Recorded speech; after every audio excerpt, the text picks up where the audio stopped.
What is going on? Welcome to Greggles TV Daily. Hope you're having a fantastic day. Galaxy S25 Ultra.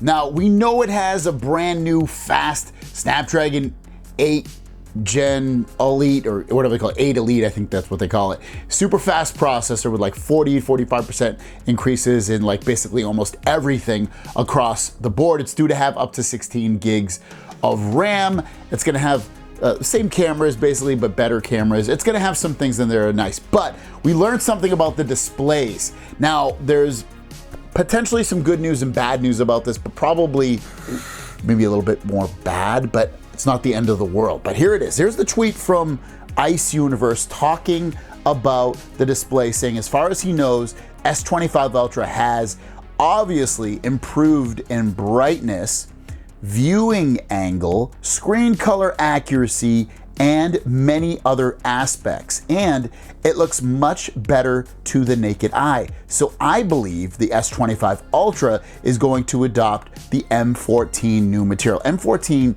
is the generation of screen that Samsung has created. Now, previously they had M13 on their last S24 Ultra, but we got confirmation from Ross Young, who is a display genius, saying that he's confirmed with material suppliers that the S25 Ultra will use the M13 rather than the M14 materials for cost reasons.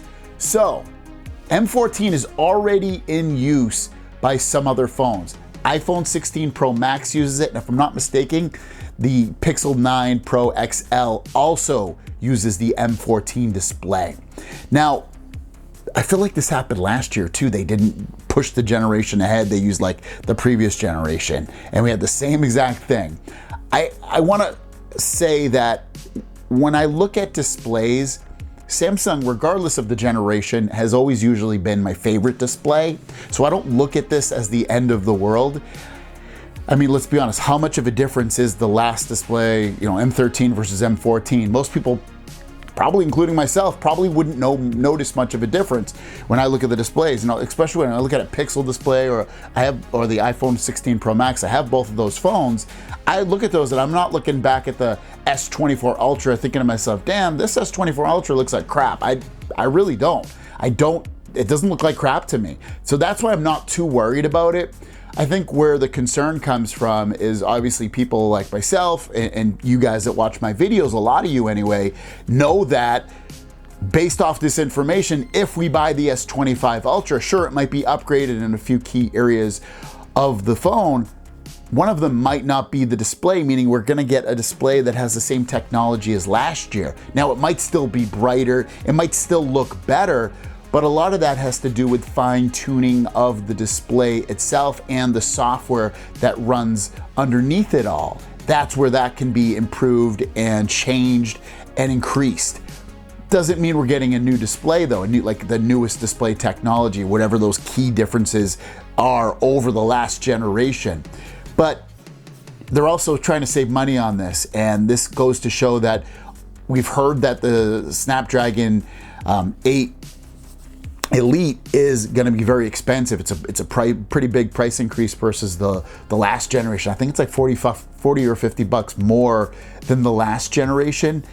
And obviously they need to cut areas. I wish they cut somewhere else. I mean, they're probably using the same charging speeds and buttons and things like that. Those are all inexpensive things probably anyway, but still, I would have liked them to probably go to the M14 display, even though, again, I might not notice a difference day to day, but it's still knowing that that's something we look at all the time.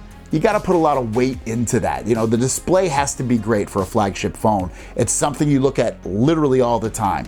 You might love to have a fast processor, but let's be honest, when the processors, sometimes you're just checking something and you don't need the fastest processor in the world to do that. A lot of people probably don't even need the fastest processor. You only need the fastest processor in real life, for gaming really, and other high intensity tasks.